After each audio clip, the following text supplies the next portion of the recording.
നിർഭാഗ്യവശാൽ അവിടെ ഇരുന്ന് ഇക്കാര്യം വിശകലനം ചെയ്തു.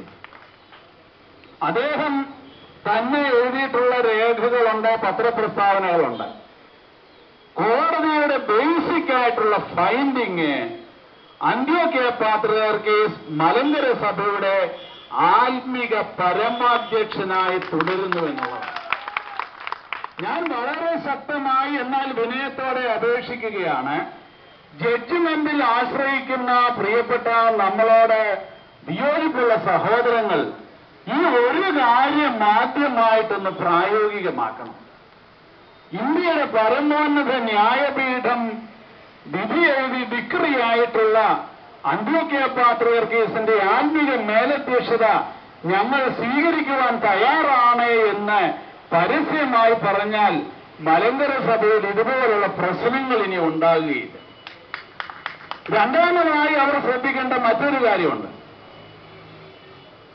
സുപ്രീം കോടതിയിൽ ഈ കേസ് നടന്നപ്പോൾ ആ കേസിനോടനുബന്ധമായി ഏറ്റവും അധികമായി വാദമുന്നയിച്ചൊരു വിഷയമാണ് ഇടവക പള്ളികളുടെ തനിമയും സ്വാതന്ത്ര്യവും.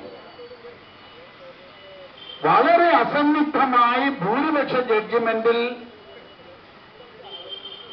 സുഹാസി സെന്നും ജീവൻ റെഡ്ഡിയും കൂടി എഴുതിയിട്ടുള്ള ഇന്ത്യയിലെ എല്ലാ നിയമ ജേണലുകളും പബ്ലിഷ് ചെയ്തിട്ടുള്ളതായ ആ ജഡ്ജ്മെന്റിൽ പറയുന്ന കാര്യമാണ് ഞാൻ പറയുന്നത്. ഇടവക പള്ളികളുടെ തനിമയെയും അതിന്റെ സ്വാതന്ത്ര്യത്തെയും ബാധിക്കുന്ന യാതൊരു ഉത്തരവുകളും തരുവാൻ ഞങ്ങൾ തയ്യാറല്ല എന്ന് ജഡ്ജിമാര് പറഞ്ഞു. എങ്കിൽ പിന്നെ കീഴ്ക്കോടതികളിൽ നിന്ന് എങ്ങനെ ഇതുപോലെയുള്ള ജഡ്ജ്മെന്റ് ഉണ്ടാകും എന്നുള്ളതിനെ സംബന്ധിച്ച് പറഞ്ഞാൽ അത് ചിലപ്പോ പല പ്രശ്നങ്ങളൊക്കെയാകും. അതുകൊണ്ട് ഞാൻ കടക്കുന്നില്ല, ബാബാതിരുവേനി ഭയപ്പെടേണ്ട, ഞാൻ അങ്ങനെയൊന്നും പറയത്തില്ല. ഇങ്ങനെയുള്ള നിസ്വാധീനങ്ങൾ ഉണ്ടാകുന്നതിനെ സംബന്ധിച്ച് കേരളത്തിൽ സജീവ ചർച്ചാ വിഷയമാണ്.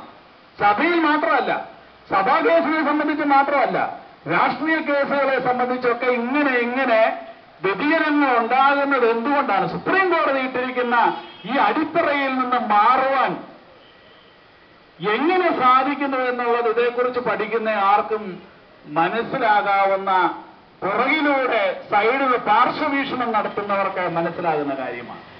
ആ ജഡ്ജ്മെന്റ് അനുസരിച്ച് ഞാൻ ഒന്നാമതായിട്ട് പറയുന്നത്, കോലഞ്ചേരി ഇടവകയിലെ ജനങ്ങളുടെ അവകാശമാണ് ആ ദേവാലയത്തിൽ ആരാധന നടത്തുക എന്നുള്ളത്. അതിനെ അവരുടെ വിശ്വാസപ്രകാരം ആരാധന നടത്തുക. അവർക്ക് ആത്മബോധമുള്ളതായ പിതാക്കന്മാരും വൈദികരും നേതൃത്വം നൽകുന്ന ആരാധന, അതൊരു ഫണ്ടമെന്റൽ റൈറ്റ് ആണ്. ഈ ഇടവകയിൽ ഇപ്പോൾ ഉള്ള ആളുകളുടെ പൂർവികന്മാർ ഈ ദേവാലയം സ്ഥാപിച്ചിരിക്കുന്നത് ഞാൻ മുമ്പ് പറഞ്ഞതുപോലെ അന്ത്യോക്യ പാത്രിയാർക്കീസിന്റെ ആത്മീക മേലധ്യക്ഷതയെ സ്വീകരിക്കുന്നവർക്ക് ആരാധന നടത്താനുള്ളതാണ്.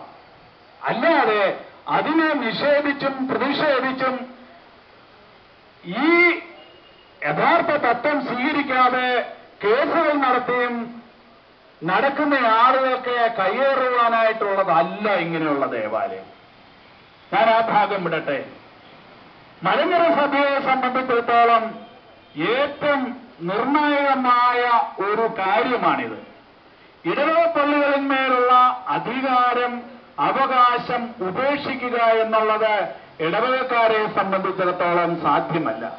ഞാൻ വളരെ വിനയത്തോടെ താഴ്മയോടെ ഇന്നലെ ടെലിവിഷനിൽ പ്രത്യക്ഷപ്പെട്ട ആ അഭിമന്യ പിതാവിനോട് ഞാൻ പറയുകയാണ്, കോടതി വിധി അദ്ദേഹം സ്വീകരിക്കുവാൻ ആഹ്വാനം ചെയ്യുമ്പോൾ അദ്ദേഹം തന്നെ സ്വീകരിച്ച് പ്രഖ്യാപിച്ച് പ്രസംഗിച്ച് നടന്ന ഈ സുപ്രീം കോടതി ജഡ്ജ്മെന്റ് എന്ന് പ്രായോഗികമാക്കിയതിനു ശേഷം ഈ പാവപ്പെട്ട ജനങ്ങളോട് പറയുക, നിങ്ങൾ ഇങ്ങനെയുള്ള ജഡ്ജ്മെന്റ് വരുമ്പം വികാരപരവശരാകരുത്, നിങ്ങളത് സ്വീകരിക്കണം, എന്നിട്ട് വേണം കാര്യങ്ങൾ. ഇന്ന് കുറെ മുമ്പേ ഞാനിങ്ങോട്ട് പോരുന്ന വഴി ഒരു വ്യക്തി, ഉന്നതനായ ഒരു വ്യക്തി, കേരളത്തിലെ നീതിന്യായ വ്യവസ്ഥയിൽ ഉന്നത സ്ഥാനം വഹിച്ചിരുന്ന ഒരു വ്യക്തിയുമായിട്ട് ഫോണിൽ സംസാരിച്ചു.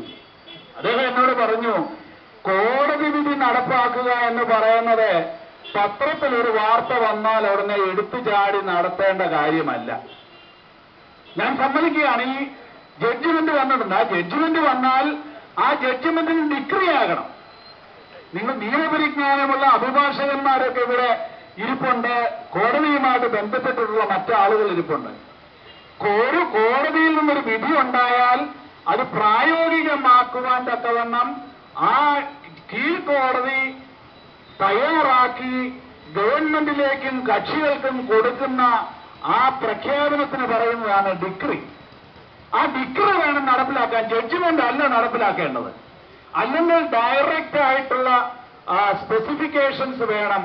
റിട്ട് പെറ്റീഷനിലൊക്കെ ഹൈക്കോടതിയൊക്കെ ഓർഡർ ചെയ്യുന്നത് പോലെ ഇന്ന കാര്യം ഇന്നതുപോലെ ചെയ്യണമെന്ന് പറഞ്ഞ് ഒരു ജഡ്ജ്മെന്റ് ഉണ്ടായാൽ അത് ഓടി നടന്ന് നടപ്പിലാക്കേണ്ടത് ഗവൺമെന്റിന്റെയോ പോലീസ് ഉദ്യോഗസ്ഥന്മാരുടെയോ ചുമതലയല്ല. ചില ആളുകൾ അങ്ങനെ തെറ്റിദ്ധരിച്ചിട്ടുണ്ട്. അവർ തന്നെ ഇത് നടപ്പാക്കാനായിട്ട് എടുത്തങ്ങ് ചാടുക, അതല്ല വേണ്ടത്. ഈ പറഞ്ഞ ജഡ്ജ്മെന്റിന് ഇപ്പോൾ അങ്ങനെ ഒരു ഡിഗ്രി ഉണ്ടാകുവാൻ സാധ്യമല്ല എന്നുള്ളതാണ് എന്റെ നിഗമനം. കാരണം ഈ കേസിന് അപ്പീൽ ഹൈക്കോടതി